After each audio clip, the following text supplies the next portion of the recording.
Hey everyone, welcome back to another Minnesota RØKKR co-stream. We are here today for their first matchup of Stage 3 against the Florida Mutineers. I, of course, am IKON, joined by Brett. Brett, how you doing, man?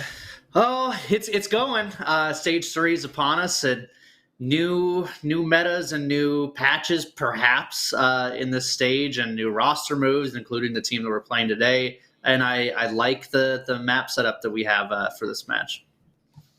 Yeah, super interesting. So a lot of stuff going on here. Of course, the biggest topic to note going into this one is that there has been a roster change for Florida. So they did debut that roster change against Toronto. That match was on Thursday, and it did not go particularly well for them. We can talk about that match, of course.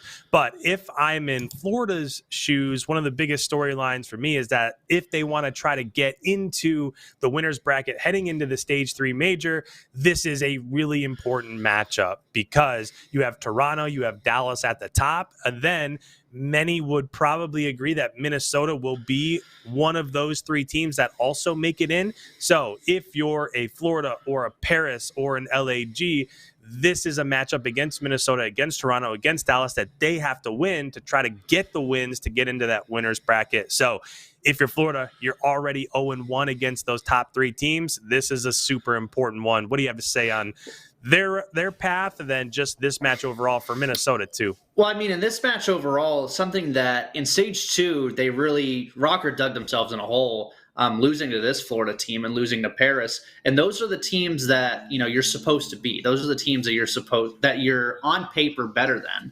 And then you have to come back and beat an Optic and beat a Dallas just to make your way into winners. So, I mean, we even talked about it like when I covered Minnesota Wild, like you got to beat the teams that you're supposed to beat. And that's the mark of a good team, instead of just coming out every now and then upsetting a good team, but losing to no team is a bad team, but losing to, not an Optic or not an Empire or a FaZe. So this is a very important to show, okay, we know that they have talent, but are they a good or a great team? And I think this game will go a long way to show that, if they can beat the teams that they're supposed to beat. Yeah, absolutely. Just kind of a couple notes here on Florida.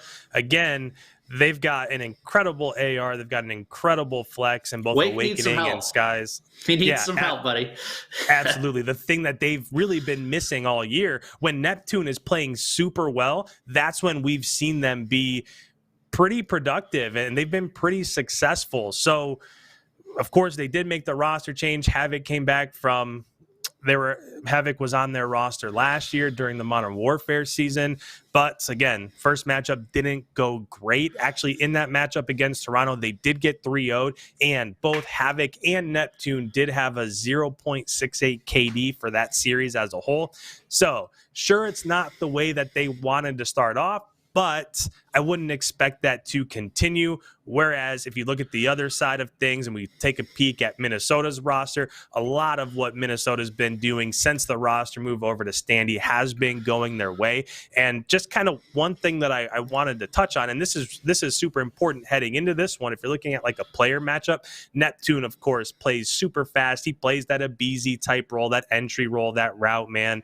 And that's the same thing Standy does. And just going into this one, Standy is leading Minnesota in both engagements per 10 minutes in hardpoint and in control. So that's going to be super important, because if somebody like Neptune can get kills against Standy as he's trying to be aggressive, that's going to open up the map. That's going to open up the control points and the hard points. So we'll see what happens, but I'm really looking forward to seeing what the SMGs can do. Who's kind of your biggest player to watch, matchup to watch as we head into this one? Well, you're not wrong.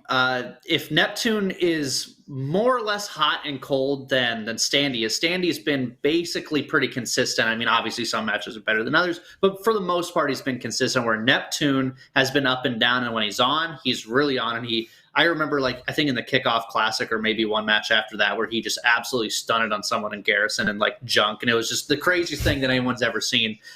So he can be red hot. I like the AR matchup, though. I mean, I think that's, if you can partially contain Awakening, if you can partially contain Skies, I think that's where RØKKR need to win that battle. If accuracy, I mean, they're going to be battling. It always feels like accuracy, especially when we play Dallas and Crim go back and forth. I just feel accuracy and awakening match today. So if actually can even contain him, I think it bodes well for RØKKR. Yeah, I'd agree with that. I think when you look at the AR and flex positions of both squads, I think that they're both just really good. They're both, of course, really good with, just basically everything overall, whether it's their gun skill or game IQ or whatever you want to take a peek at. But again, the discrepancy for me is that the SMG position for Minnesota has been so good recently, and maybe that's not quite how it's been for Florida. Real quick, if we take a look at the maps that we'll be playing overall, we do have Hardpoint Raid to start off here, SND on Moscow, Control Raid, Hardpoint Garrison, and SND Miami overall. It looks like we kind of might be about to get this one going, but any quick notes on just the maps and modes overall before we send it over to the CDL? Yeah, when we were reading these through, I thought all 5 were our map picks, honestly. I mean, I like RØKKR's game on every single one. The Moscow with the 1v3 accuracy. I mean, that was an amazing play. The 100-point club optic on Raid Hardpoint, Raid Control. We all know how well they are, how good they are on that map. Garrison has been improving, and then Search and Destroy Miami's been one of their maps as well. So I really like this map setup for RØKKR.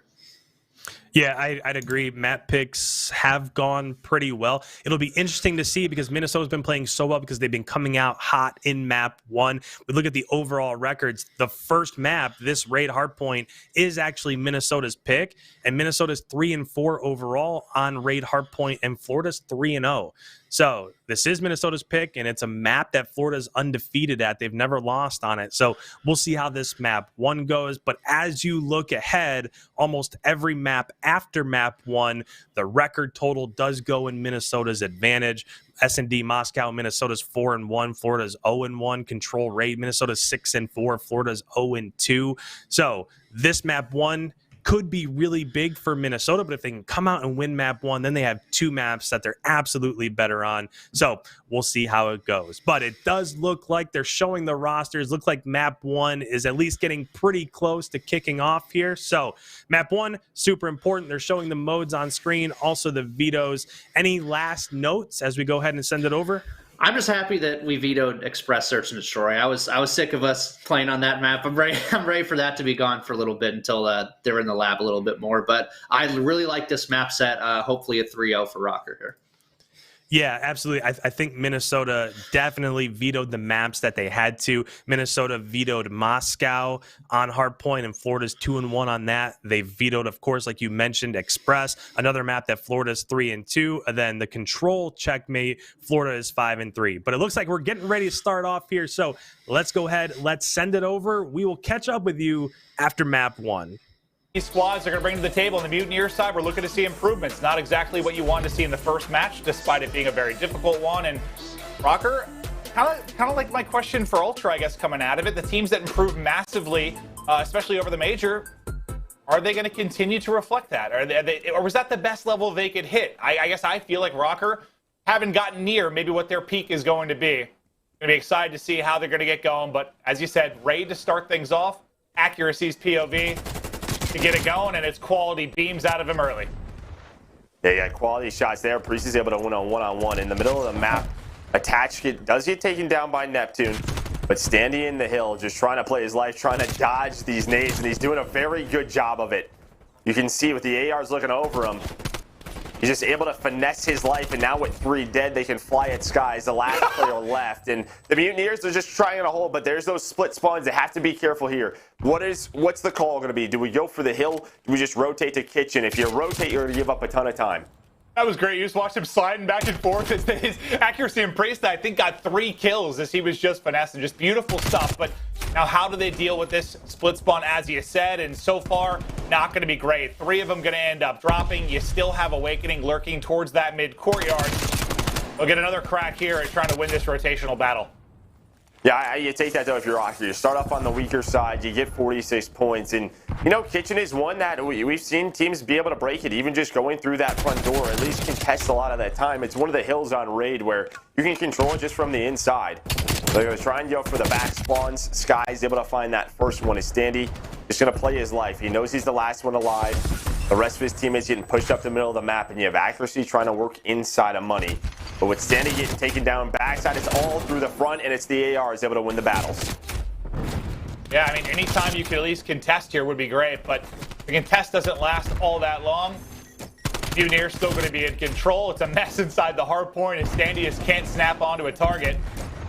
If they get this remaining time, they'll get a lead change or close to a tie game, but solid bounce back there from Mutineers. And just looking at the kills, see if anyone's really popping off. Not really, kind of balanced on the board, but that could have been 4 in a row for Havoc, maybe inching his way closer to streaks. But now let's focus on the rotation. You've got 2 here in Skies and Awakening, looking to get set up for Garage, and they're in good position to chain together 2 and 3. Yeah, great job by the Mutineers. With about 25 seconds left, they are able to get pushed on out. Kills on rotation come in, and when you die, I mean, you just spawn back kitchen, right? That spawn opens up. RØKKR spawn there. Mutineers able to get that flip. And they have a lot of control. You see Havoc's position. Well, he's dead now, but they were pushed up from Garage. And when we see this Garage hill broken, it's when you don't have arc control. When you don't have up top of bedroom, those kills come in, and now everybody's going to flood on through. With 30 seconds left, the RØKKR get in. RØKKR get in. Nice solid break there. And I want to see how they can hold it, how they can handle the rotation across the map as we get set up for court. Let's go to an Astro listen-in with Minnesota RØKKR. Water Caesar. Water Caesar dead. One more in kitchen. That kick is spawn out. How do the kitchen? One shot. I'm hitting the back. Going to left I'm side. in the back with Preston. I'm waiting back Okay. here. I'll wait Flashing kitchen. jungle, I'll wait flashing kitchen. Sky is going water Alright. side. I didn't flash I'm any sliding. jungle. I'm sliding. Sky is going down. water. Yeah, I hit him jungle. I hit one jungle with an 8. On the tree dead. Jungle on flash. I'm full flash. He was weak back I'm jungle. kitchen with you. He's still jungle. He's still Jungle jungle. pitch. Guys is gonna be Dead. cheeky. I'm Let's go already to the Dead. back. Go to I the blocked the back. I blocked Sky's the gonna back. be Yeah, cheeky. yeah. Gonna be 2 Hit and this 0. together. I'll look over you guys. I'm waiting for you Over guys. here. You can be close left. I'll I have your see you guys. I have your guys. left side hood. I have your left side hood. Tower hill together. Go, I'm go, moving go, mid. go. Left, he is left. Close Left left, side, 20. left Close left. Good job. Close left. Step, Close step, left. step. Nice. One front, one front. Spawn up front. Spawn up front. He's in the cube. In the cube. Stunning I'm over. nading, In the front. In the In the front. cube. Oh, Right, wait, right, down front. Good Dead. job. Tyler, go. I'm looking over you. Yeah, I okay, go. okay. I heard you I'll go. flash here. Okay. Money. Money. 2 of them. Money. Havoc dead. Good job. Good job. Deep right hill. Skies. Okay. One's deep I'm right. gonna child the heady. B-Dog. Okay, yeah, he's Oh, one's there, down, he's one's there, down, he's one's on down. Heady. On the Heady and right side hill. Heady. He's on hill. He right side hill. One's kitch. One has to be right side hill. I'm nading. Help I'm me, trying to nade it. kid. I'm flashing over. I'm off by new. Oh, I'm winning ring. I'm out of Money ring. rocks. Money. Alan, money dead. Out kitch. One more hill. Caesar weak. We got hill. I'm out of ring right now. Alright, you can pick Caesar up bed. awakening. You Wait for can Neptune pick Havoc. Oh, Neptune one's already Havoc. behind you ring. Kitch dead. Alright, Havoc got Neptune ring. Havoc. Okay, Havoc, ring. Havoc Ring. ring. Havoc. Ring dead. Nice. Spawn water. You're Spawn good. water. You're good. I got Trying to get choke on you. Get my left. Yeah. I'm in the Yeah, well, You got second. water over I there? have water. kitch. I'm trying to get a ring right now. They could be ring. I'm gonna help you ring. I can help you ring. Yeah, top laundry. Stay down. Yo, Skies is water. Skies is Two TP ring. side. Two ring. One's kitch. Outer One's kitch. kitch. Outer kitch. Kitch, Outer. I'm Look at pillar. Guys, Look at pillar. pillar. I'll get you. I get your kitch. I Pillar, get your Watch kitch. out. Watch out. Watch out. Water. Watch out. Close Water. up pillar. Close I'll up pillar pillar. water. Watch out. Water. One more pillar net. Water dead. There you go. Three. I'm on I'm I have left pillar. side. I'll hold Pillar pillar. Havoc. Havoc dead. Nice, I shit, have alright. pool. I'm looking at my Alright, kitch. I'm my kitch. I have pool. I'm looking at your pillars. I'm Could be kitch. pillars. I got one pillar. Nice. That one top laundry. I have pool. One's the kitchen money, I think. I don't know. I'm looking Yeah, money. money. Caesar. I was looking out of money. laundry. Out 2 laundry. 3 laundry on me. Money. I have Money. pillars. Plus 2 laundry. Help Help me, me. help me Help me. You go across. Go across. Yo, kitchen. Any I'll help? help you. I have your outer. I don't Here, you know. go. I don't know what guys I have. am. Yo, top. Laundry. And one's close Nice. right. Well, Joe, we're Close, getting ready close, to head close. into our Back second on set of me, back on me. rotations, but there was a really tough stretch there. I mean, if you were RØKKR, you had to try and break kitchen, try and break garage, try and break court. Like, you were just in difficult spots through 3 hard points in a row. Now they finally get a nice hold here at courtyard, but how do you look to fix that going into the second set of hard points? Well, I think the sort of start of the map, right, just where Mutineers start, that gives them kitchen control. That gives them the spawns. And RØKKR, they hit the 45 seconds off the break. The problem was when they lost the spawn, rotating a garage, right? They spawn out. Then they break with about 30 seconds left. And you take that 30 seconds at garage, but that sets you up for basketball court where that's the toughest hill to break. But they're only down 20 seconds. You have Mutineers in a position now, and RØKKR are here again.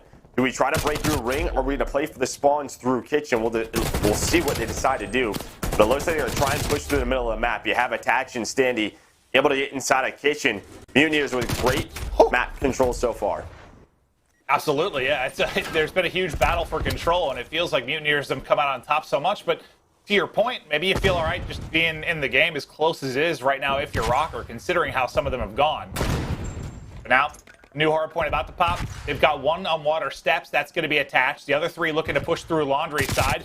Sky's playing from the rock, which is a power position. If you've ever seen one, it is tough to clear somebody off it, especially with a trophy down. But As he looks to reposition, he will get caught. Accuracy able to connect on 2. And I thought there'd be a chance for a pinch, but the person at the front side of Kitchen drops. They clear out back, and well, you're back to step 1 now if you're RØKKR. Yeah, it's really the same thing we saw in the first rotation. Now they just, obviously you have to go. There's 40 seconds left. They're already up to 185 points. Neptune up to a 6-3. Now could he find those streaks? That could really close this game out. But you have to give props to the Mutineers. They're winning the rotation battle. They're fighting for those spawns. They're doing a very good job of making the decision as a team of what they want to go for. They're putting RØKKR in this spot. Now Neptune, can he find just one more kill, at least to find that artillery? And you can see on the other side like how tough it can be when you're trying to battle in at all times. Like Attach is 7 and 18. He's been one of our more consistent players from a KD standpoint, but when you're in the bad position more often than not, it's not easy to do. But let's see if Neptune can get these streaks. As he was close to getting ready. He actually dropped right before. I don't think he got another one. Yeah, Stanley just killed 2 as they push through Jim. So good job there. But now can RØKKR hold on? Priest is trying to do what he can. Up to 25 and 16, a great game for him. But as you said, they just haven't been able to put it together as a squad. In Florida Mutineers, they're able to find 3 kills. They get into the hill now. They can win it here. So now you have to do this where you have to get some contest and try to win that rotation all the way across the map.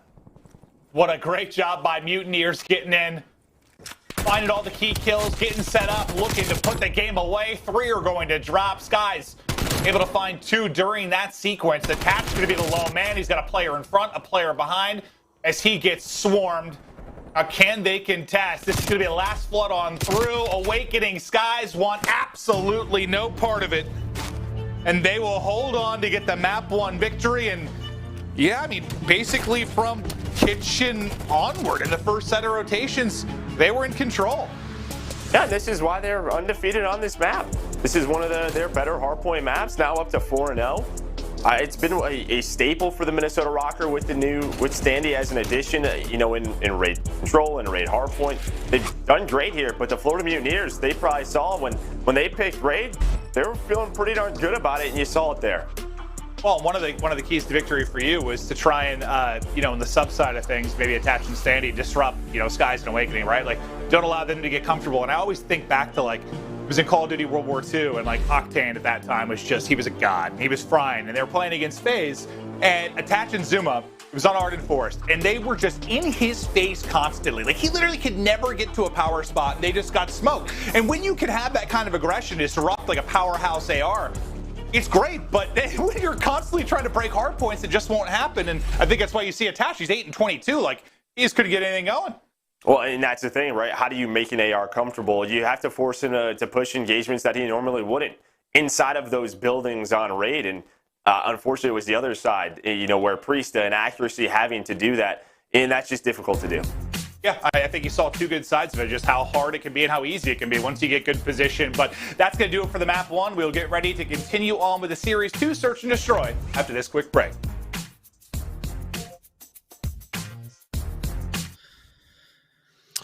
All right, Brad, that was not the start that we wanted, but potentially maybe a start that we envisioned just based off of records overall heading into that map 1. But what was your biggest takeaway there from map 1? Yeah, there's 2 schools of thought. It's we played really well against Optic on this map, but also they're really good at this map. So it's kind of whatever school of thought you subscribe to. But that map came down to the rotation to P3 and holding those garage spawns. RØKKR wanted to get in the setup where they had accuracy and Zig, they had someone in art, and they had a couple people by bed, and basically spreading out the map mid and hoping that they would just cut them off as they come, trying to push to P3. What ended up happening, someone gets picked, they all flood through that one lane because it's one person essentially holding one lane. They flood in, they get the kills from behind and take the spawns and take the hill. And that's the biggest money hill in my mind on that map, is that garage hill. If you can get a really good setup on that, it's a full 60. It's better than Kitchen. I think it's better than basketball. So that happened twice on both rotations. They got broken immediately, and the score shows it. Yeah, I agree with you. The transfer over from P2 to P3, if you're not able to hold that rotation through the middle of the map, but basically any lane. If you end up dying in the middle of the map and then Florida pushes over towards Zigzag or towards Art, that is immediately going to spawn you out back jungle. So then you have to push in from behind P2, and it's just not going to work out. And that happened on both sets of rotations. That was the biggest difference overall. But looks like we're about to load into S&D on Moscow.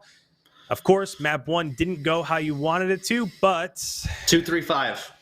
Come on, 2-3-5.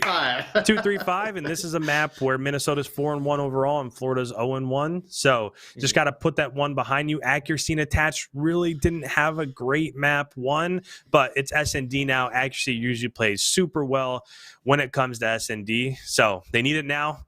Let's go ahead. Let's throw it over to the CDL broadcast for map 2 S&D on Moscow.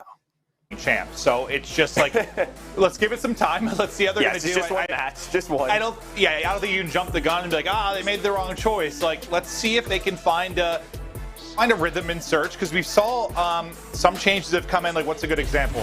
Even with Toronto, like Insight comes in, they changed some of the spots players are in. They were already a good search team and became fantastic. I don't even know if you need to be lights out there, but can you find some subtle improvement as we continue on in these weeks? That's going to be the fun part to see. Yeah, and then for RØKKR, you know, it was, what was the major 1-4 in S&D? This is, can they get back to that place? And that one Search and Destroy win was one they probably should have lost. So, you know, it was on Moscow in that crazy round 11. Right? So they could have been 0-5 at the major. And what a turnaround that would have been. So for the Minnesota RØKKR, it's get back on the board, get to your game plan in Search. Yeah, probably should have lost is one way to put it, though. A miracle on Moscow. Yeah, it was something. Yeah, that's one way to put it. What an opening it ends up being. Skies quickly, the lone man in a 1 versus 3 as all heads collide on the A site. Now, Sky's already got the first kill. He's working on 1v3 for the ace if somehow he pulls it off for another miracle on this map. I like that. Clint, miracle on Moscow. Did you come with that yourself? Yeah, you know, that just came out of this giant brand of mine, yeah. Just rolled off the tongue, huh? I like it. I don't think I say Moscow correctly either, but, you know, I try. You don't say Moscow correctly? I think what do you mean? Moscow? Moscow? I don't know. I'm not sure I say it correctly, Joe. Okay, sure. But Minnesota, a bit of a hard counter there. Florida, they just go for that default A hit. Minnesota, they send 3 players towards that site. They completely shut it down. Yep, that round was over as quickly as it started. Nice 2-0 start from Priest. And now we'll swap sides, see what RØKKR can do offensively. We'll take a look at the minimap bottom left just to see what the hit's going to look like. For Mutineers, everybody headed towards mid-nay. Similar setup kind of from RØKKR, except Isolation Man and Accuracy on the other side. Difference here, 1 team kill comes through. As Havoc gets the first blood, Neptune gets a shot into him when he's weak. Priest will continue on to 3-0, but man advantage to RØKKR. I mean, they're out. I mean, Accuracy has so much information here. He's the man on the island. They know that Neptune was there because he's the one with that team kill. And what Skies basically has to rotate to go and help him. So it's wide open. And look at this position. Accuracy just takes so much of the map because of the early rotation. A great job, a great call there from RØKKR. So far, so good. Up 2-0. Now, is this just unfortunate in the sense of blind counters, you know, it's kind of hitting the same side, or do you think there's any key changes needed for Mutineers right now early in the game? I mean, yeah, that's about it, right? Just a blind counter. I mean, the only thing you would change differently in that defense is hopefully not a team kill. You know, worst case, you would have a 3v3. You maybe have an opportunity to retake at the B site if they do rotate off of it. But team kills, that comes in, that shuts things down. Priest able to find 2 more, so he's up to 4-0. We'll keep our eye out on that. And here's a bit of a switch up here from the Mutineers. But it's Accuracy at this B site, finds that first blood. I mean, he spots it and tries to slide out as quick as he can, but not quick enough. His Accuracy, accurate as always, puts him down, gets the first blood, puts him into the 4 versus 3. Now to Awakening's POV at the bus, just trying to watch this outer street push, and you can see Bomb will be down inside a window. They'll try to recoup that and see what information RØKKR can get during that sequence. Yeah, but even again, like, look at this crossfire. With attached there, sort of the middle, he can go and help Accuracy. If they rotate back up to A, he can easily go up the escalators if they come mid. Look at the crossfire between him and Standy. It is going to be an A hit. Priest is here on this. He's able to find one kill on the Neptune, but look at that. Attach is there no matter what with Standy. They're able to help each other out with that map control. That first blood so big from accuracy. You only have 20 seconds remaining for Skies and Awakening to find these kills. Well, you get a kill at least, but as you said, the time going to be the biggest factor here. They got to go if they're going to go, and I thought he snapped pretty well. May have found the kill, but can't quite win the gunfight. RØKKR now on 3-round wins in a row, dominating the map too. Yeah, I think Priest stays alive and gets that kill, but there's that first blood, as you said. Yeah, Havoc's just like, all right, I'm going to slide. Is anybody there? Yep, there's someone there, and I'm dead. And that basically just, yeah, that's the round there. And it almost reminds you a little bit of like Raid with that mid control because of the rotations. Just what Priesta can do, or sorry, Attach can do. He can go up SGs, he's going to rotate and help towards that B site with accuracy. But Priesta up to 6-0, one away from streaks. A dominant performance so far from RØKKR. I thought maybe another first blood for accuracy, but a nice little double peek there at mid-map will take him out. Now, maybe you put even more focus into just setting Priest up for this streak, since you're down a player early. Havoc's on the flank fast, too. I mean, they just switched the map. I don't even think they know. They know someone's escalators. They aren't going to be ready for this, though. Well, now he's last alive. Now all you're thinking is, can I get one kill for the streaks? And there it is. Able to take down one. Woo! Thought maybe a second there to earn more, but all right. You bounce back if you're Mutineers. You get the round win. The first blood is huge. The double peep on accuracy. You see it here again. Fantastically done. For RØKKR, at least you get the streak, right? That might come in handy as this goes on. And you saw the best play. As soon as that kill comes in, Havoc flies. He knows accuracy sort of plays on that island. You know, right? They're doing their VOD research. When they go towards that A site, it's a 3-hit. Accuracy, he'll play mid. He'll play on the flank. So Havoc knows as soon as that first blood comes in, everyone else is already going to be pushed towards A. So he just goes, and they're able to hit him on that quick flank, but a great job from Awakening. 3 kills in that round.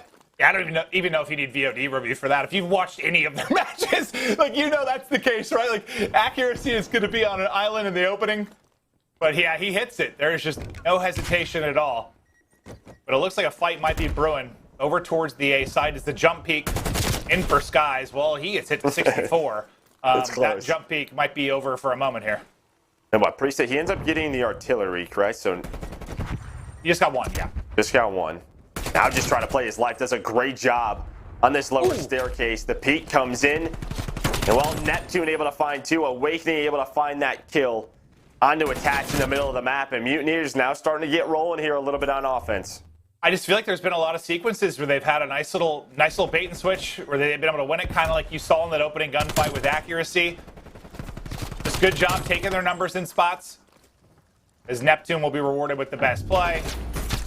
Accuracy, no chance in that situation, and solid back-to-back rounds there out of Mutineers. Well, and you just kind of saw that from Neptune, right? Who's flying in front of him? It's Havoc. And that's what Havoc can kind of do. He can set Neptune up for those easy kills. And Neptune's able to get 3 in that round. Yeah, I mean, I think that's going to be a fun dynamic to watch grow over the course of the coming weeks. It feels like there's a lot of potential there, for sure. Havoc is just right outside of this window. Andy, will he get the angle? It might get the angle right into some bullets if he peeks too far, but Skies will get the first blood. Awakening is on 4 in a row, I believe, as well. It's on that jump peak. Yeah, he gets a headshot at Priest is on that jump peak position. Then Awakening with another one. Sneaky. Very sneaky. Not sneaky enough. Oh, you got somebody there for the trade. That's the key part. Now, accuracy has a lot of clutches in this year. That's but not going to happen here. And, well, what, you let 3 in a row go to RØKKR. You let streaks go to RØKKR. You answer with 3 in a row of your own and streaks of your own. So Mutineers battling back and doing it in a big way. Big wake. Hitting the shots. Hey, he's won a lot of individual one-on-ones that we've seen. I know there's been a couple of first bloods where you see the slide from Neptune and then Awakening challenges after that. But to get to 7 in a row, he's won some individual fights that have got him to this spree. That's been his thing in Search all year, right? Like, I mean, the stats in the first month or 2 were insane. Like, the number of first bloods he had, how often he was just winning those opening engagements. Like, he's been a 1v1 monster. So can't be too shocked by that, but how far can he push this spree? Sitting at 7.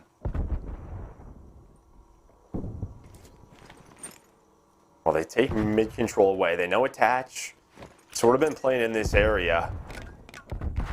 Accuracy with that crossfire. It's the same default setup for Minnesota. No changes this time around. And when there's no changes, you know there's 2 players at A. So it's sort of like, how do you want to play this? You want to just focus on them? You want to take some gunfights elsewhere? And yeah, they're going to take the 4v2. But attach is going to be quick here. Attach is going to be quick. It's a nice trade. They still have to take care of Priesta. Now attach is able to help him out. So that's the thing, like those trades have been so solid, just making sure they don't get 2 kills. Like attach doesn't get 2 in that sequence. And then Awakening, he gets the full streaks. He keeps the sequence going, but can Priesta play spoiler? Not going to happen. Accuracy, last one up, now down to a 1 versus 1. Welcome to the league, Havoc. Going up against one of the more clutch players, but who do you think's put the most hours into one-on-ones over the course of the last 5 years of Call of Duty? It's probably Havoc. Yeah, but he takes some shots. He's got to plant this bomb. Havoc knows he's going to peek it. Oh, that timing! The timing. That timing, Havoc with the peek. He wins the one-on-one. And for those of you that are new to Call of Duty, maybe you started watching like the last year or 2. I mean, I remember back in Infinite Warfare, even before that, like Havoc would stream 10 hours of 1v1 search wagers in a row. Like that's all he played. Like one-on-one wagers constantly. And does that always replicate over to the league? No, but he has a lot of experience in one-on-one scenarios, so not shocked to see him win it, but a little gift there with the timing too, perhaps. Yeah, and accuracy could maybe play a little bit different, right? He can back down. It's one of those situations where he's going to let the bomb plant come in and then take the time to play that 1v1 out a little bit more. But he doesn't. He sort of gambles it staying on the SGs, and Havoc's right there. And now that's 4 rounds in a row. This was a 3-0 RØKKR lead. Now you have those streaks. 1 streak for Priesta, 2 for Awakening. Standy's like, do I shoot that trophy? It's so easy, but it looks like it's baiting me. It's the information game. Middle of the map, it's Neptune. But they're a very fast trade. Priesta, he's going to ping the artillery as well. So both artilleries are pinged in this round. Yep. Both teams get a ton of map information, but what do they do with it is the question. It looks like for RØKKR, they're starting to work over towards B. At number 8, it's going to be Neptune. He's the one set up inside. Oh, you'd love to finish that one. He chows out and he drops, but that looks like a situation you can get one and get out with your life. Now the mixer will continue. Accuracy able to get the pickup. Things seem to be falling apart for Mutineers, but does Havoc have another clutch? I heard him. Does he have another clutch? Ah! It's a little time, but can he stop the plant? It's going down now. Reposition. Just able to get out with his life, but the bomb does get planted and extends this 1v2. Yeah, it's what he knows that the bomb is being planted, but accuracy does a great job looking over Priesta. Priesta able to play his life, stay alive, and now the 1v2. They're just sticking together, watching all the different angles, shouldering the bomb. Now Havoc has to go. He's got to go. He's able to. A couple of times. They just looked over each other. Beautifully done from who is that? Accuracy and attach there. Or sorry, Priesta. Woo! Yeah, that I think that kind of falls apart with Neptune. I mean, if he gets that first kill a little bit cleaner and gets out, you're probably in a good position numbers-wise. Like, granted, Awakening. Havoc got a chance to win it. Yeah, Neptune's there, but even Awakening to peek that in a 1v2, that's true. Havoc's so far on the other side of the map, he can wait for him and then play the 2v2 out. But he's just trying to stop the bomb plant, at least find one, but that doesn't happen. I know Attach was out celebrating, Courage's birthday recently, but maybe he's still feeling the effects because he was 8-22 map 1. He's 1-5 here in map 2. He's not, just struggling a bit this series, that's for sure. Well, there's another First Blood. First Bloods have been so important this map, and Awakening able to take down accuracy at this B site. So they know they only have to deal with Attach, but Attach, he gets that kill. And then I love this, just takes his time, play the 3v3 out. When that bomb starts to work towards B, they're going slowly. They're trying to work the rotations.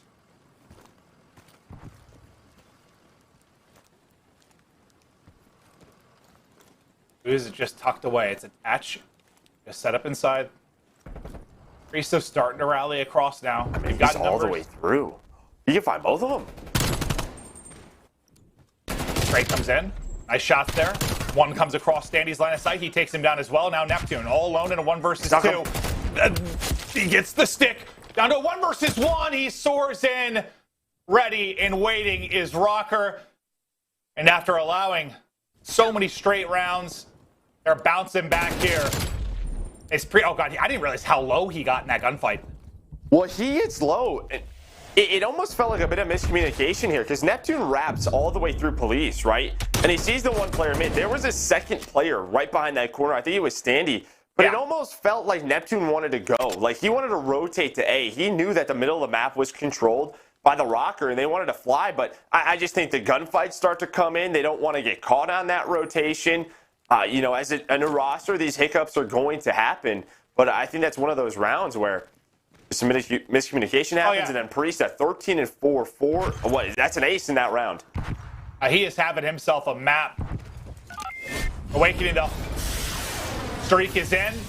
Cruise missile above. A little rat. Can it hit? Attach. His tough game continues as his body has been blown to pieces. Havoc finds an opening as well. This is looking like around 11. 4v2 advantage for Mutineers. 1 left up. It is accuracy, and he will drop. 1 final round, Joe.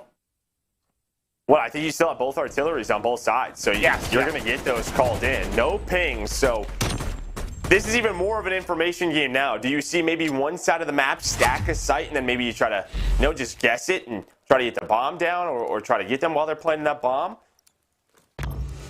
Or are you going to try and get this bomb planted if you're Minnesota at the A site?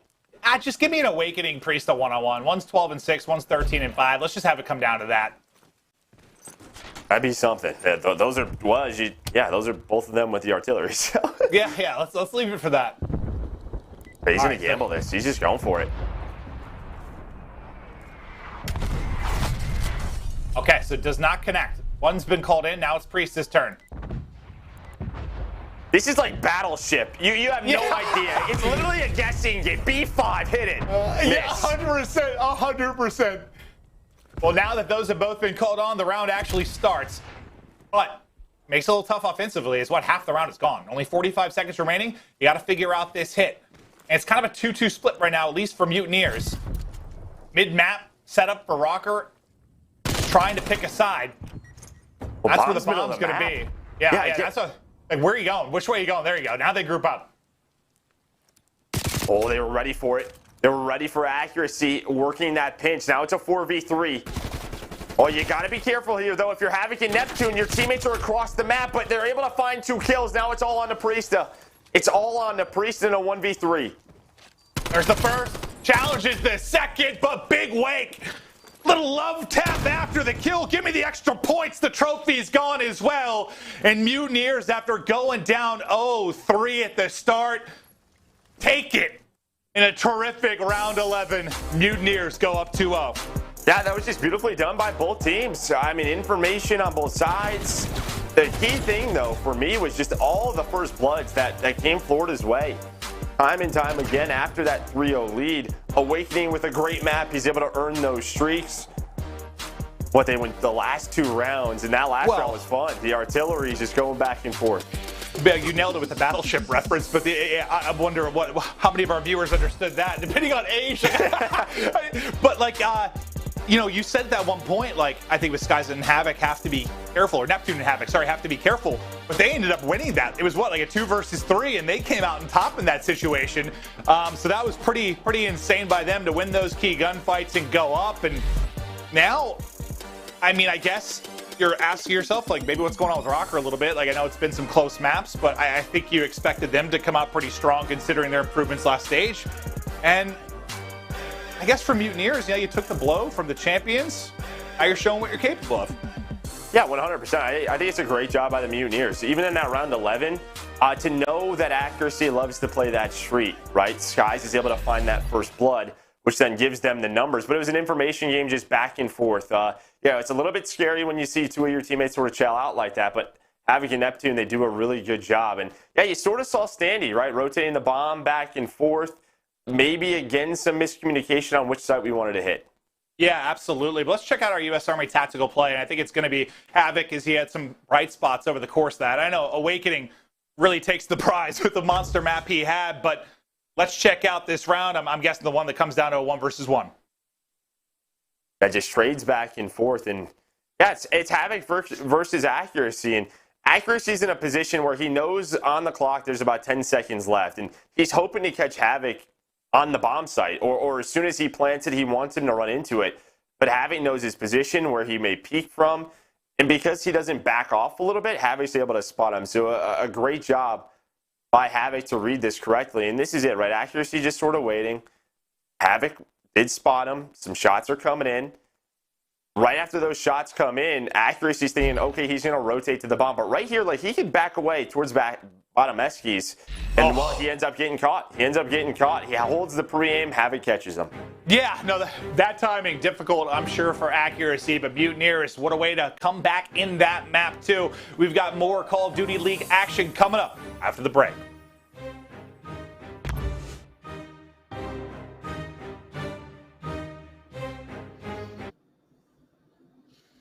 Brett, I got to tell you, that's a map that I didn't quite expect. I wasn't quite sure how the raid hardpoint would go with Florida being 3-0 on map 1.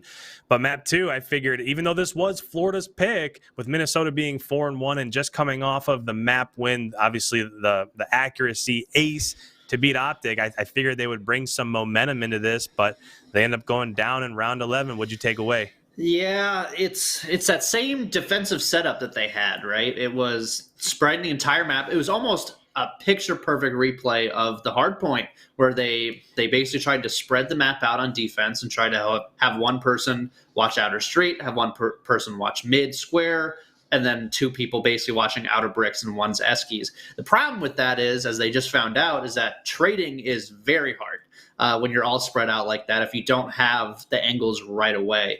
And I mean, I'm sure he'll tell you himself. I don't think that this is, uncalled for, but Attach is just not having a good day. Something, I don't know what is going on. But like 8-22 map 1, 3-8 map 2. I mean, I don't think I'm, breaking any news by saying that. I think he'd tell you himself. So hopefully he can rebound for this map 3. Yeah, you got to figure that he'll come back and he'll rebound a little bit, especially since we are going into raid control, which over the course of, it seems like the last month, maybe 6 weeks, this has been by far Minnesota's best map and mode. And when it comes down to vetoes, yeah, despite the record, there's been some heartbreak on this map, but for sure. But yeah. Minnesota's 6-4, Florida's 0-2. This is another map and mode that Florida has just never won. So if you're looking for a chance to come back, this is where a lot of reverse sweeps for Minnesota have happened, just because they catch fire in a map and mode that they're really good at, and then they use that momentum heading into map 4. And once you get to map 5, when they're being such a good S&D team, anything can happen. So we need to come out hot here, get it going in this map 3, build that momentum for map 4. But looks like map 3 is about to be upon us. Let's go ahead and let's kick it back over to the CDL broadcast. Hello and welcome back. We're getting ready to continue on as the 8 players get ready to roll. And Joe, I've been told, now I missed some of the extra stuff on Thursday. I caught up with the games because you and I had a Warzone event yesterday. I had to record some stuff for COD Mobile, so I've just been watching the games. It's been a big Call of Duty week. It's a big Call of Duty week. Yeah, it has been. It has been a lot going down with Verdansk, obviously, as well. And I've been told we had a little bit of fun with my head. I haven't seen this yet, but I am excited. Well, the rest of the talent dressed up that day in 80s style, which we were not a part of. What is that? That's you in the 80s, man. Look at that mullet, dude. Dude, I would have been. I'm a bad man.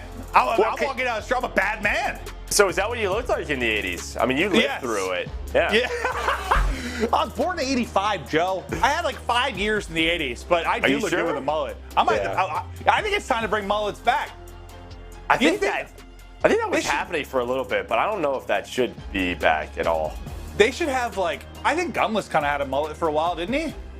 I mean, maybe. Is that what you call it? it was something close to it, but someone that does not have a mullet, and he was definitely not alive for the 80s, is Standy, as I'm still not sure how old he is. We're going to talk a little bit about Standy and his improvement on this roster, as he has been so good, Joe. Yeah, I mean, you know, he was the one who turned things around for them throughout Stage 2. They started everything off, 0-2? Boom, roster change come in, and look at the difference with him. Overall, 4th, 5th in Hardpoint, 4th in S&D, 3rd in Control, in KD, of course. Yeah, I mean, he's turned things around, but it's sort of now, right? You start to get momentum. People, though, are starting to figure it out. It feels like maybe in Search and Destroy, Maeve, where they had so much success, they have to go back and switch some of their defaults, maybe switch some of their vetoes up, just show different looks so it's hard to prepare for them. Because I think that's a big thing when, you know, you're so good in one game mode, you don't change much of it. Why would you? And that allows other teams to figure you out, right? To figure out what you're doing. And we just saw that in map 2. Absolutely, and I think part of this too, and you know, maybe you're wondering about, there's a lot of examples, RØKKR, Thieves, Ultra. Like, sometimes you wonder how much of it is like a honeymoon period. I think I saw Octane tweet, like, there's nothing more powerful in the world than a honeymoon period in Call of Duty. Like, sometimes, you know, that stretch where you make a change, you know, your lights out for a little while, and then it seems to slow down a bit. And that's not always the case, but I think we're all kind of excited to see who that's going to be for. Throughout honeymoon periods, it's because teams don't really know maybe what you're doing at those times. That's true. Right? Yeah. And I think that's a big part of it. Now, that's really around Search and Destroy. Respawn, they have been fantastic, and especially on Raid Control. Again, 3-2 with Standy. One of those losses being their loss to Dallas Empire. So, kind of on the flip side of SD, I'd put them at like 4-1 with this roster. So I was very surprised to see Florida pick this because they're 0-2. But maybe it's something they've been playing better in scrims. Want to maybe have a better map. They're playing Raid. Yeah, I know you were surprised by this one, so we'll see how it plays out, but Awakening still not missing many bullets. Attach will pick up the position of his teammate that just dropped, and lots of shots in, finally able to finish it. I thought a pinch was coming in through mid-map, but I think Accuracy was able to look over him there. But now Awakening gets to a good spot here inside of Tiki. And I mean, with Raid, you know, this is a map where we just saw in the first map, Awakening in Skies can get going. There's a lot of AR fights, and maybe that's it. They want to play to their team's strengths, and it is around these two. Because they're getting on this B zone. They're trying to push out Court, and, well, they do just that. Awakening takes down his teammate, but also Standy, so they win that trade. A tick is about to come in, have a 1 life advantage. Awakening wants to make sure they have that position, but the pinch comes in through middle of the stairs. Priesta. Accuracy able to find those kills. That'll slow things down for Florida. Because they went for B first, now you only have 25 seconds left, right? You have to transition to A, but it catches inside a ring. Well, it's one of those tough scenarios where, yes, like you've lost lives and no one could get pushed up really, but Awakening stayed alive this whole time. So it's like, do we keep trying to help him as he's up, or do we go ahead and wrap? And yeah, exactly. He's 5-0, and yeah, the other teammates couldn't get here, but he's been here this whole time, and he's still popping off. Pistol Pete out now with the action, 6-0. Is Big Wake now a streak to work with, soon to be a second. Point B secured, and he stayed up that entire sequence. You already have the artillery. Okay, so he's not going to get that cruise missile. It has the artillery. They're able to get B. Now a minute to work with. RØKKR, though, with that transition, able to find 4 kills. And we talk about it as a talent group, dude. Big Wake at times, just watching him, he is different, man. He just takes over maps. What did Ant say a couple weeks back? He's like, Big Wake's the phase killer. And I was like, all right. There's been a lot of gas. I mean, he's been a monster. But who was that? I think Attached was on a 5 streak as well. Not the greatest first couple of maps, but maybe he starts to pick it up here, and that'd be massive for RØKKR's chances to pull off, I believe, what would just be their second reverse sweep of the season. Not that a lot of teams have had a ton, but you've only done it once if you're RØKKR. Now, I wonder how much this first offensive round really means for the Mutineers, right? You get that artillery. Like, do you think about investing it? It's tough now with 15 seconds left. But you got to give props to Attach because he was the man making sure that they cannot get any A presence inside a range to transition off of B. And he has stayed alive really this entire time. Now up to 5 in a row. Accuracy with 4. The last push is coming in. Havoc able to get on. And you know how this ring works, right? You get ring control. You can stack this quick. there are a lot of power positions that you can fight from. But you got it on the point. Oh my gosh. Okay. God. Don't forget about the objective. I was about to lose my damn mind. Oh. That was so close.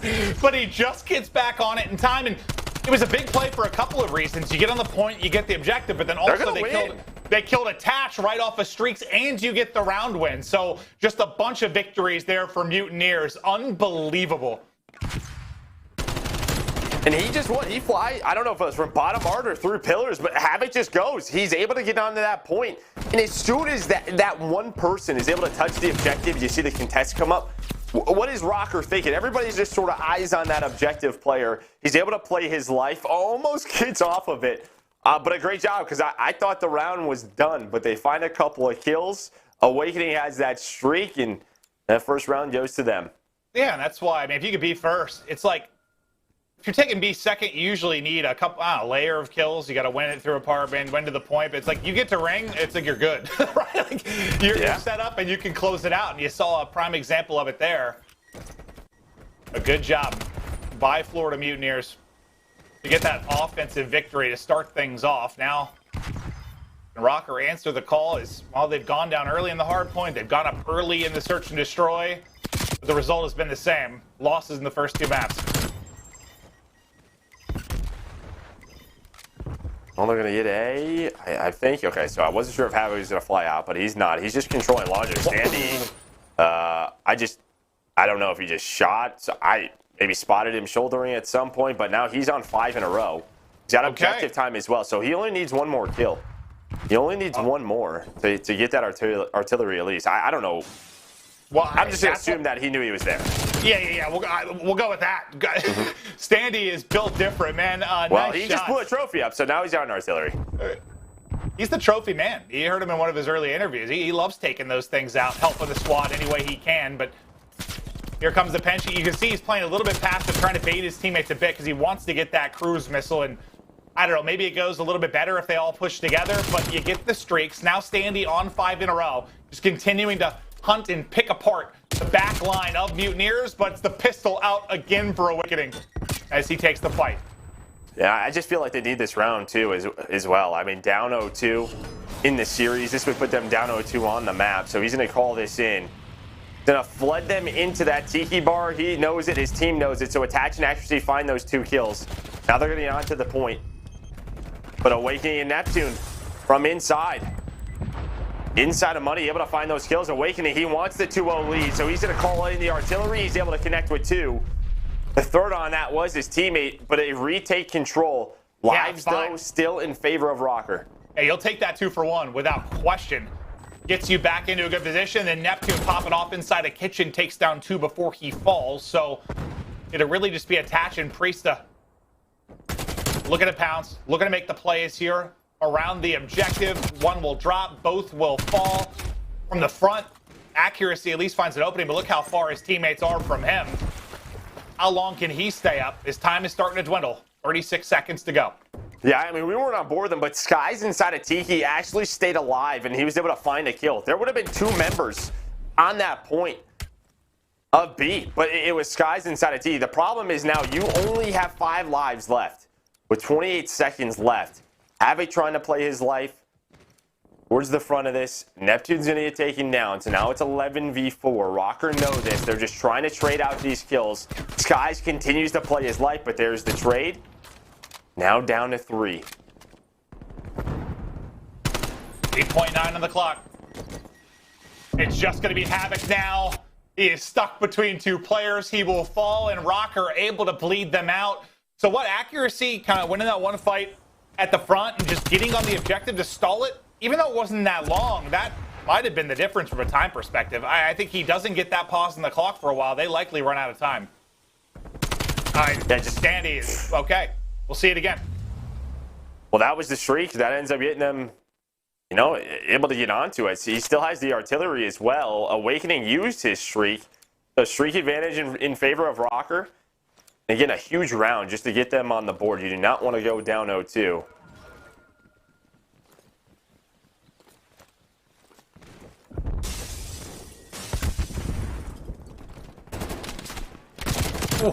Priesta clean from him.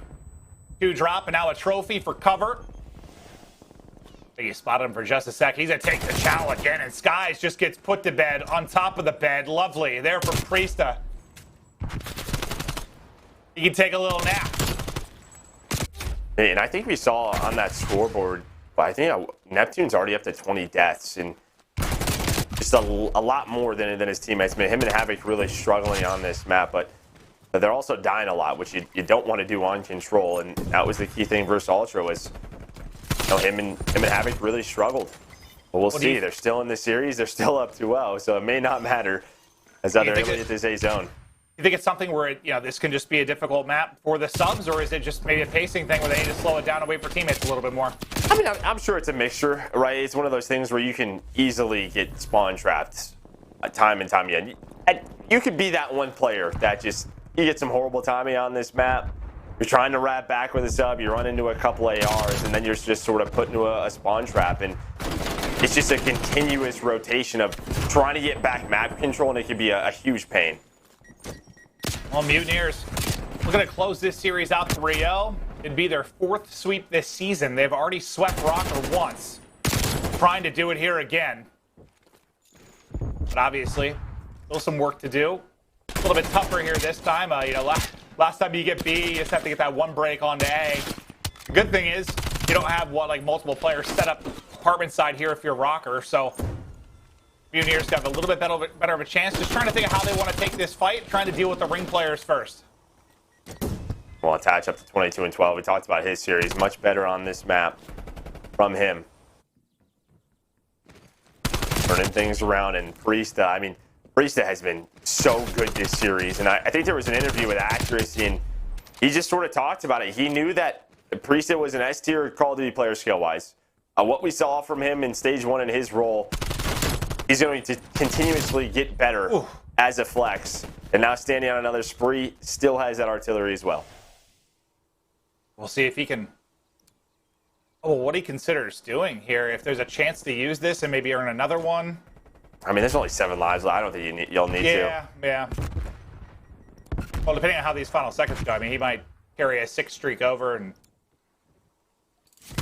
Well, that entire conversation is now void as he dies. So, never mind. But under 10 to go now is the last effort from Mutineers. There's an opening inside a kitchen. Now they've got a chance to make a play, but they've only got 6 lives against the 12 from RØKKR. But we've seen some crazier things happen. You saw the Standy 5 spree. Attach now has one as well. Accuracy there to look over it. 4 seconds to go. Final ticks coming in. Havoc the last man in position, and he will drop. The RØKKR defense holds on to go up 2-1. Yeah, nice job by Minnesota RØKKR there. They didn't give up B. A goes the way of Florida. But then they just get into that setup. You have Attach inside a ring. You had Standy inside a middle. Just rotating back and forth no matter what. Florida cannot get map control. And then when they finally do, like you finally get Neptune inside of Money, inside a kitchen when they have 5 lives left. So that is just the trades, right? Some shots come in, boom. We're immediately flying if you're RØKKR. Good job controlling that round. And now you have a round here, because you probably, unless this is just catastrophic, you're probably going to get defense round 5. So it's a matter of what do we want to do with this artillery. Maybe save it for that if it goes to it.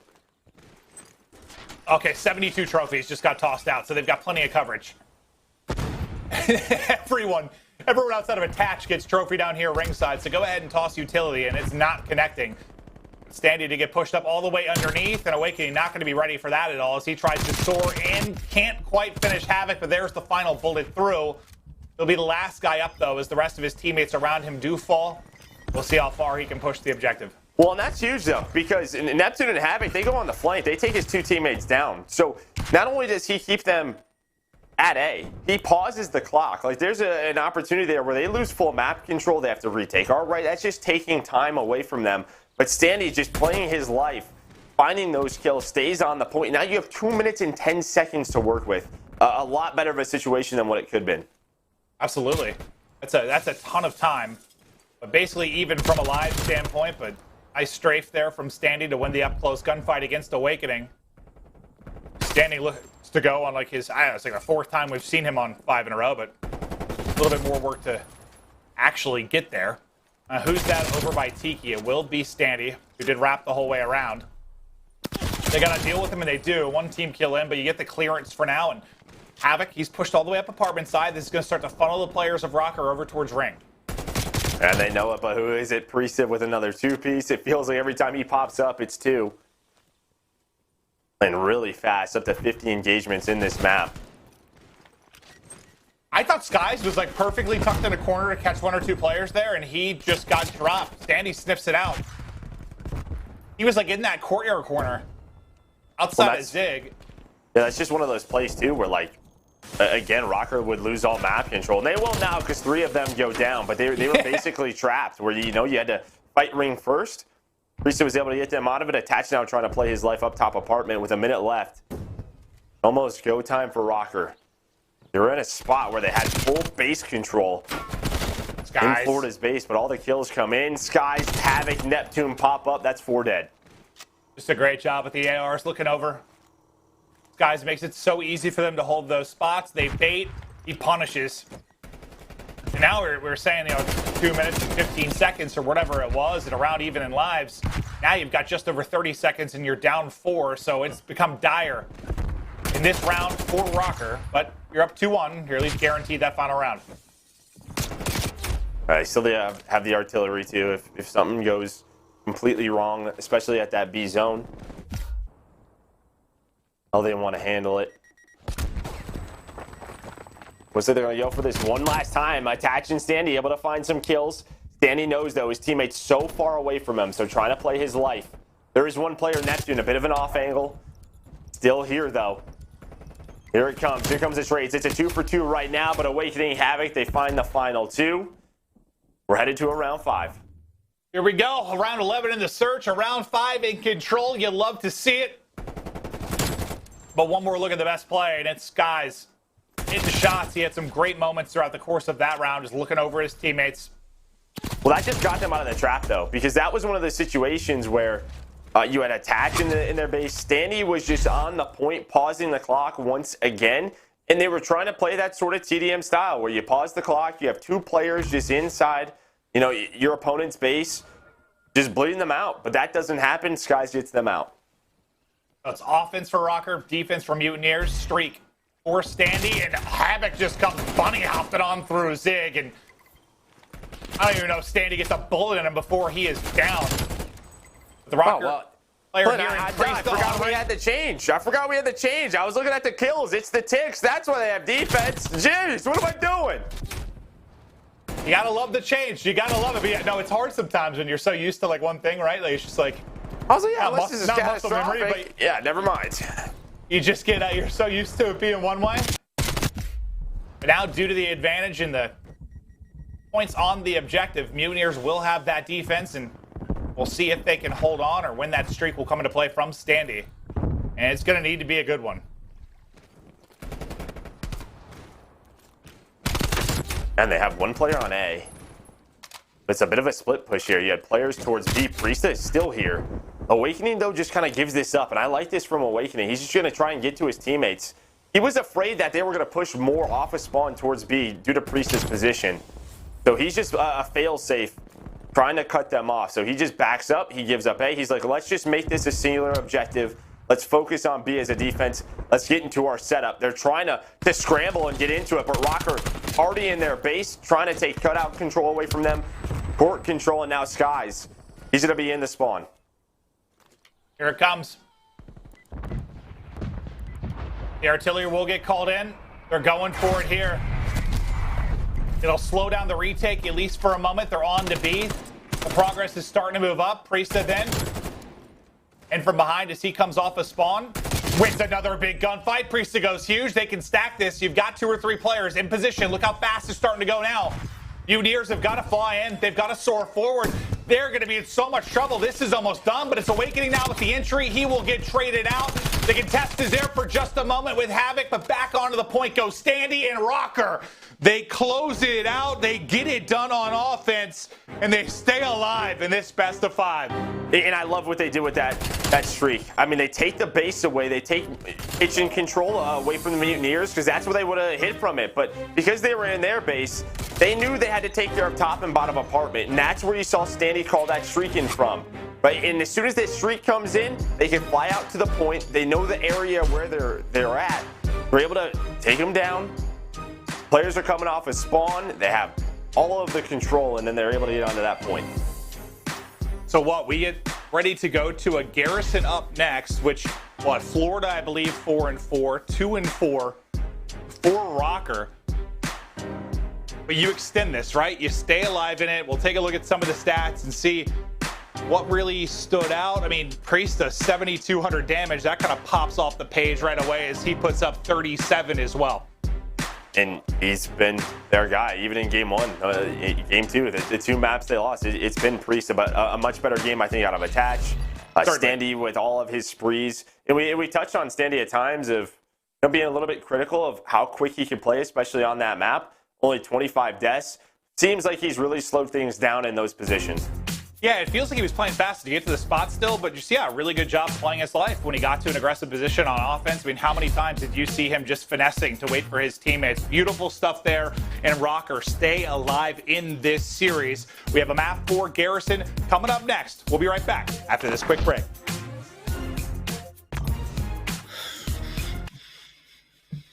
All right, Brad, that's a little bit more like it. This has kind of been the framework for when they drop the first two. They go out, they win that map 3, that control rate. It builds momentum. It kind of gets them back into the swing of things. And what you just saw right there, Priest had an absolutely massive map. Attach started to play better. And I just want to touch on one thing real quick.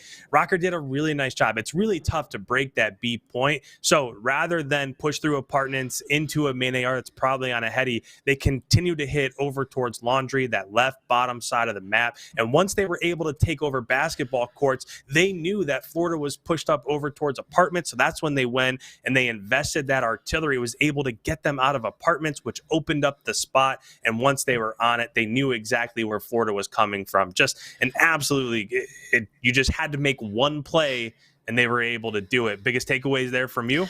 Yeah, all that from shooting a trophy system from Standy, and that got you the streaks, that got you artillery, and ended up breaking the defense. Why can't we just have a match where we can just sit back and just play comfortably? It's always got to be entertaining. It's always got to go to round 11. Now we're round 5, and we were on the wrong side of both of them too. Having offense is quite the challenge, especially on raid hardpoint. So I don't know. I thought the regain was good. There was some questionable moments to say the least, but I mean, these are pro teams we're talking about, so there's always going to be that. But they came through. Step 1 done. Step 2, Garrison Hardpoint. Yeah, Garrison Hardpoint coming up next. This is Florida's pick. It's a map that they're 4-4 on, so they are pretty decent at this map. We have not seen them play it with their new roster yet, so we'll see how that goes into things. Biggest thing for me, as we're about to kick it over here to the CDL broadcast, is just Awakening is absolutely shredding. Skies is also playing really well. So in that matchup of flex versus flex, Priest has to bring it against Awakening. However, this is a map that's a little bit more up close and personal. So Standy, look for him to really have a standout map here, no pun intended, and then also Attach. Attach really got it going in that map 3. We have to see him do it again here in the map 4. And then if you can get to map 5 and it's an S&D on Miami, anything can happen from there, right? But It looks like they're about to load up map 4 here. So let's go ahead. Let's kick it on over for map 4. Yeah, I think he's been fine. He's been solid, especially his main ARs and compared to the rest. But I think we just expected a little bit more for him, especially in search and destroying that control. And to be fair, we haven't seen a lot of numbers like those for main ARs this year, that have the consistent 1.2. It hasn't been a thing as much, but I guess I still do feel, though, is if he can improve a bit, maybe get a little bit more consistent, as you mentioned some of his X Factor stats, it's going to be a world of difference for this team. 100%. Yeah, I mean, in search, destroy, and hardpoint, he is 100% the difference maker. And we're going to a Garrison Hardpoint, and ARs on this map can be that difference maker, controlling the map, controlling top catwalk. And as you said, a solid map for them, 4-4 on the year. For Minnesota, 2-4, but it's difficult with that's not with Standy. This is a map that they've been focused on and getting better, and they have. And this is from map number 1. And now you see Neptune 18-12, 2 minutes in the time. A great game for him. Can he bring it in this map 4? Yeah, and I don't have it in front of me, so hopefully I'm not wrong here. But I feel like I remember you and I talking about it. We casted them the first time they went to Garrison, and they were something like 0-3, or they didn't really have a win there, and we thought maybe they wanted to play it because they liked the mix more with Standy. So Yes. I think without question they've seen improvements there. I mean, just in Hardpoint in general, we talked about the turnaround for them at the last major, but yeah, it's kind of crazy to think about some maps that maybe were your biggest weakness become one of your bigger strengths once you make a change that is significant as what they did. Without a doubt. Now we'll see for Florida, is that what happened? That's the question as we're watching. Control of this series. And I feel like they want to probably avoid that map 5. Going up against Minnesota RØKKR.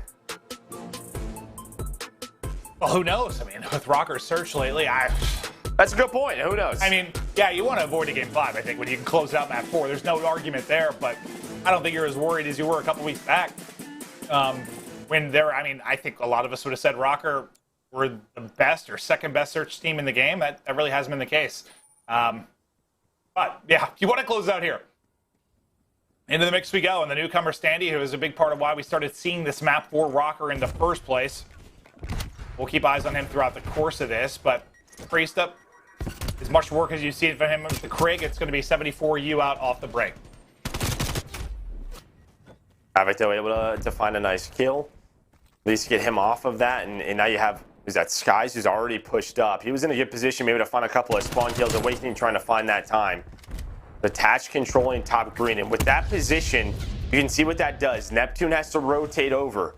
They have to focus now on that rotation of the second hill with this position. And Tatch does a very good job here, making his opponents focus on him. And there's that spawn flip. Priestess spawns behind them. Looks like Awakening is aware of it. Due to the spawns of his teammates, they're able to pick that on up, but now it's attached, trying to make the play, can't find Skies. Skies with that win gives them spawn control, but once again, with top green, given a RØKKR, you have accuracy already out. Oh, yeah, he's just there by himself. He just gets swarmed, he gets dropped. The Mutineers get into position early, and now you just wonder, I know the first hardpoint goes differently than our map 1, but do we get into this cycle where it's Mutineers with an early rotation, RØKKR trying to break in. Mutineers with an early rotation, RØKKR trying to break in. Like, can they avoid that kind of blender they got into the map 1? Or just have more efficient breaks if that happens, right? That's true, yeah. That's the other part of it. But so far, it's not looking like this is going to be one. It's Awakening and Skies, that duo. Both got 74 U's in hand right now, finding kills. Awakening is snapping. He's trying to get pushed out. Look at Neptune all the way across the map. Spawns for this third hill, and if Skies is able to find some streaks here, it could help them massively. They do end up having to break this one. I'd love to know how, all the changes are going down in the conversations. We know Tugger, involved with this organization, and it's been cool to see him switch over and work on Call of Duty. That guy was literally my idol when I got into esports. I kid you not. I basically had a statue of RØKKR 2 in my bedroom. He's the GOAT for a reason. Yeah, I love him. I love him. Guy's a beast. He's happy right now with his team and the way they're performing. They get that break. They force Priest to spawn out. They take the 4v3 at the front of the hill. Skies is still alive, by the way, up to 7-1. Not only do they have spawn control and hill control, you might have Skies find some streaks. Can they get this kill on the Standy? You can see the way he's hunting them. There it is, one streak in, and almost the finesse away to take another fight and keep it rolling, but you're up 40. You got a streak to work with. The Mutineers trying to knock RØKKR out of this best of 5. Let's go to an Astro listen in. The Florida Mutineers. Underground one shot, climb back up. He's right side mid. Once to be you. Working Caution, yeah. Yeah, take You your time, Standy, Green. watch out. I spawn green. You Standy absolute. Nice. Another one, Van hop. I I spawn behind him. Mid tank. I spawn behind him. One's mid tanks, I'm going back to green. Nice, mid tanks. Y'all know where they're spawning. They're spawning back Spawn left, green. maybe. One dead spawn green, one spawn Right. green. One shot green, going mid. Going back to green. Blakemore. He's in the arch corner, in the arch corner. Martian pipe. He's watching. Standy's gonna go caution. Caution, you Standy. I'm getting cats. Yo, middle. He's weak. 3. Dead. Nice. I have an artillery shell. Get him. I'm blocking. Get him. He's on the truck, left corner. Yeah. I'm on a streak. I'm coming to bait you. Here, left. Yeah, back left, pressing. Back left, pressing. You go in your truck. You go in your truck big door. Truck big door. I flash him hard. Yo, back left. I spawn green. I'm blocking Lamar dead. Go rogue. Let's lift him out. Lift him. Yo, pressing. Pressing dead. Where RØKKR dead? Yo, charge around caution. I stopped spawning green. I stopped blocking ground, faded. One's gonna be green. I got him. One more you, I think. I'm here with you. One shot you. I'm pretty sure one's brick. Go on the back. Got another one caution. I got him. I'm in the alley. I think one's brick. Yo, caution. He's gonna block. Yo, bricks, come on. I'm one shot. He didn't shot me. What's my tank, so? Oh, he's underground. And he'll standing. One shot dead. Underground weak. We have to get this kill. He's still underground. He's still underground, sir. Yo, do we have left? No, we don't. They're bricks. One can be bricks. Okay. Underground. Yo, can you heal? Somebody heal? Bricks, charge. 2 of them maybe. Okay. Mutineers are fired up, Joe. I was loving the passion in those comms. Yeah, we're going rogue, baby. I was loving it, right? Everybody is slaying really well, but you heard it from Havoc time and time again. Listen, he's not having the craziest game, but he is on this team to be a leader. You heard it there. And, well, his teammates are frying. Neptune almost got some streaks, and I just loved hearing from Havoc. I'm gonna bait for you, right? Like, whatever you have to do. He doesn't find them. But the comms are on point, and they are frying right now, almost up 100 points after the first rotation of Hills. And Skies, he's thinking about calling the artillery in. Let's see what it hits. Trophies. Everything's blowing up. But, no, it's interesting because when Havoc, early in his career, there was things that he was maybe a selfish player, not a good team player at times. But when we listened to his comms last year and, like, the year before, we were blown away that, like, he at times was like the in-game leader. We're like, all right, who's this Havoc? Like, he was taking over the comms. Well, he's also just, like, taking the routes that his teammates had to take. And, there's always a discussion around, like, well, every player should do that. And I agree, but it also has to be a priority on somebody's mind. Someone has to be thinking about it time in and time again. And Havoc will be that guy. And, yeah, you heard it there in those comms. And they're flowing right now. Up 110. They have control of the second hill, control of spawns. Well, as I said that, they don't, because 2 of the players spawn behind them. And now they know, and they're like crap. And then that's going to be, I think Neptune is off to the races to try and catch them, but all he catches is the gun of Priesta. But, man, they are up 100+. And a team in RØKKR that looks so good in Hardpoint, so improved at the major. They're kind of getting bodied right now by the Mutineers, but you said it. I mean, Mutineers have been a really, really solid or strong respawn team at times. It's been the search. Like, can they get it going there?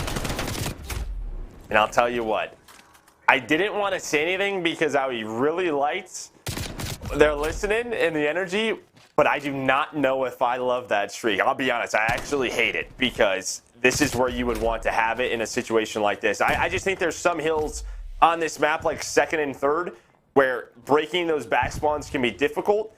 And now an opportunity maybe for RØKKR to build this, maybe some momentum on their side. And if they can maybe break this setup from Florida, you see one spawn out, this could get scary. It absolutely could. See if they can maintain control.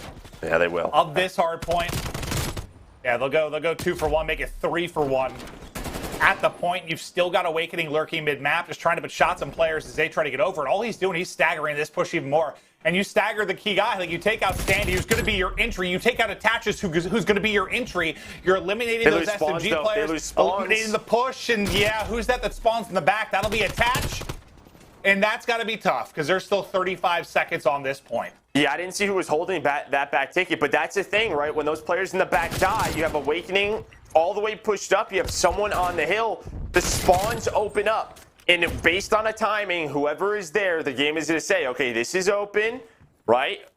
Who's in that position? Boom, RØKKR, they get that timing, and then Attach is able to make that play. It's funny because to me, those look like such key kills for Awakening to stagger it, but all it ends up doing is spawning them right in the back of the hard point. That is tough. And yeah, it's a delicate balance, a fine balance. You got to find with positioning on these hard points. It is key. If you're an aspiring pro player or maybe new to watching it, just keep an eye on the positions on the map and where you need to be to avoid stuff like that for the hard points. And that was, what, 25 seconds that they would have lost? That would have put them up 200. Now they don't have map control. It was around 100 points. Now it's down to 40. RØKKR roaring back into this one, down as much as, I think, around 110 points. Now just down 30 in the kill feed. There's a lot of purple for a stretch there, but nope, Sky's Awakening Havoc want to put that to bed. All 4 from RØKKR drop, and with 20 seconds left, they get into the point. Now, Would the 20 seconds be that big of a deal a couple minutes ago? Maybe not, but the scoreline the way it is, this just inches them closer and closer to victory. And accuracy actually is a bit of a split spawn. So he spawns. He gets them at the point, too, he gets so. all three. He gets all 3 kills. Look at the map control. Look at where they were going to spawn up. Accuracy read that off a spawn. So now, as we go to P5, Minnesota is in control. They know where Florida's coming from. The Priest are watching over attach. We have one player. That's going to be Standy working top green. Here comes the push. Are they ready for Standy? They are. That's a very quick trade. And now it's down to Priesta. Just keep them off of this. Just make this messy. He's trying to do just that. Accuracy's got his help as well. Neptune wins a fight. Neptune actually gets 2. Neptune, he gets 3. They get right back into the hard point. The big multi-kill there from Mutineers as they're trying to avoid a big breakdown with a massive advantage they had. He can do it with a sub. He can do it with the AR. He can do it with the footwork. As the buddy hop on in is a killing spree on the board. 5 in a row for Neptune. 29 and 20. The streak keeps on going as Neptune has taken over the game. Oh, he is hitting every single shot right now with that Craig. He's got the artillery. You see the spawns coming in for RØKKR. They're all the way in the back. They got to go. They have to push through lights. They're going to do just that, but it's only 10 more seconds for Mutineers to win this series. He's going to spawn up, shriek him. It's 3 dead. It's 4 dead. Mutineers with a big one here over the RØKKR. They win it 3-1. Woo! And I thought for a second they were letting that one slip away and we were going to see an insane comeback from RØKKR, but then Neptune, the gameplay out of this world, and there's the 3 from his POV. Just snap, snap, snap. And RØKKR's hopes and dreams crumble as he takes over and they get the dub. And that's a huge win for the Mutineers. It really is, right? I mean, this is one of the teams in this group where we think they're going to get out in RØKKR. You know, you looked at Group A. I think a lot of the attention is on Group B this stage. But Group A with, you know, you had Mutineers, you have Paris, Gorillas, teams that are trying to improve. I think a lot of people had their eyes on Minnesota, Dallas, and Toronto to get out as the top 3. But Florida, you take down Minnesota, now the pressure's on. Yeah, I think everyone was really into and obsessed with the groups, how crazy they were last stage. I don't see that slowing down at all. Like, not whatsoever. I feel like this year, every stage is going to kind of be madness. I really do, man. It's just packed with talent, and one, you know, you get what, 2 or 3 sort of, whatever you want to call it, upsets like this, even though I know it's not a huge one, but a few like this, it just can flip things on its head. I think it's a pretty big upset. I think what we saw from RØKKR in stage 2. You're right. Yeah, you're right. I think we've seen some bigger upsets, but yeah. I guess we just know the potential of Mutineers when they're playing well, so maybe that's why I didn't see it that way. But no, you're right. With the way RØKKR played at the last stage, absolutely, 100% is. They had a bye going into the tournament. They were number 1 in the group. So, yes, it certainly is. But let's check out the scuff play of the game. I bet it's going to be the final moments from Neptune because he fried the lobby, took over, gets the win. Beautiful display of skill from Neptune. Yeah, and you already see before this, he's on a 3 spree. It was the 3 kills, that multi-kill, that opened up this hill. And then that forced Minnesota RØKKR to spawn the back left. And you can see what happens. You have a player top catwalk, a player lower catwalk on a tank. You know, Neptune is making sure they don't get the bricks. You have another Craig looking over it. You're just spawn trapped if you're RØKKR. The streaks come in. But this gives them full map control for the first hill as well. Allows them to seal the deal, close this series out. Neptune with really the entire team played extremely well throughout this one. Yeah, no, it certainly did. But he took over the game at an incredible moment, a very important moment where it felt like maybe they were letting stuff slip away. But that's going to do it for Joe and I in that particular match. It's a Mutineer victory, but we're going to break it down on the desk. Coming up next, we've got... Well, Brett, I got to tell you, I'm not quite sure that's how we expected that one to go, as Minnesota ends up dropping that map 4 and losing 3-1 to the Florida Mutineers. They're in map 4, and maybe throughout the match overall, what's kind of the biggest things you saw there? I mean, the slaying power just wasn't there today. The first 2 maps, it may have been attached, or on that map, it was almost everybody who was just getting absolutely fried. So the slaying power wasn't there. On that last one, just the rotations, even if they got a good rotation, they would just get broken really easily.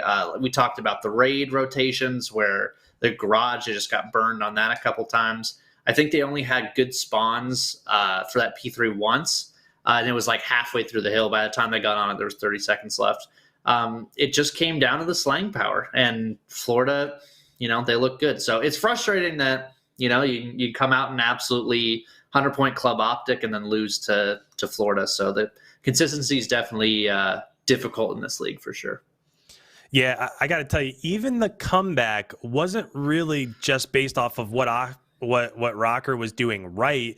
It was more so what Florida did wrong. Florida was slaying so much that Awakening was pushed out so much towards mid-map that they gave up that back spawn, and that's where second set of rotations over towards P3, that's where Minnesota started to get their comeback. They were able to get inside the hill. They were able to chain it together with P4, but as it went over to P5, that second set of rotations, that's where you saw Neptune initially get that 3 spree, which opened up the hill. Once he got in the hill, then that took Minnesota, spawned him back over on the left-hand side of the map, and he just absolutely went wild and ended up locking it down. So, unfortunately, the first match here of Stage 3 doesn't go Minnesota's way, but as we've seen in the previous 2 stages, things don't usually go as planned. They don't really go as expected. As we look ahead here to the rest of Stage 3, as this is the only match that Minnesota had this weekend, they still have matches against the 2 other teams that most people would probably say are in that upper echelon with Toronto and Dallas.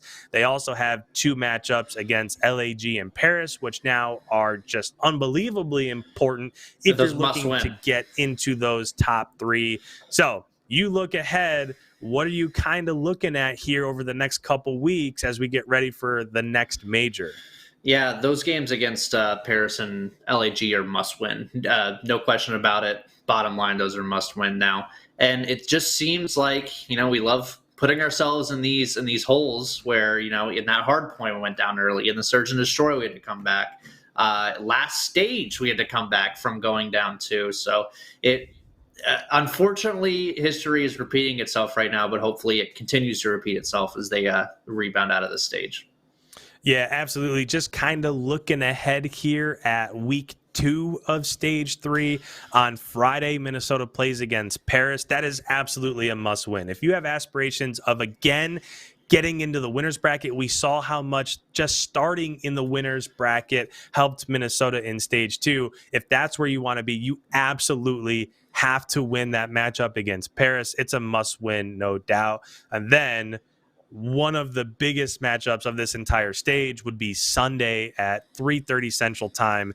That would be another Battle of the North there between Minnesota and Toronto. We have seen as of late just how unbelievably scorching hot Toronto is. So the next weekend here of matches against Paris and Toronto, I feel like those are 2 that you absolutely have to get. The Paris one, absolutely, no doubt you have to win that one. Mm-hmm. And it looked like this needed to be a must-win too. I mean, you've got a team that's coming off of a lot of losses, coming off of a roster change. It seemed like everything was in RØKKR's favor, and it just, I don't know if it just wasn't meant to be, or the gunny wasn't there, or, break out the cliches that they came out flat, or, we just weren't, we didn't come out hot today, or whatever the case might be, underestimated them. Fact of that, they just were outslaying the majority of that. And, if couple breaks go another way, then we could be talking about a 3-1 RØKKR. I mean, if you look at the search, one stray bullet goes another way in round 11. We're talking about a 2-1 advantage and probably going into map 5.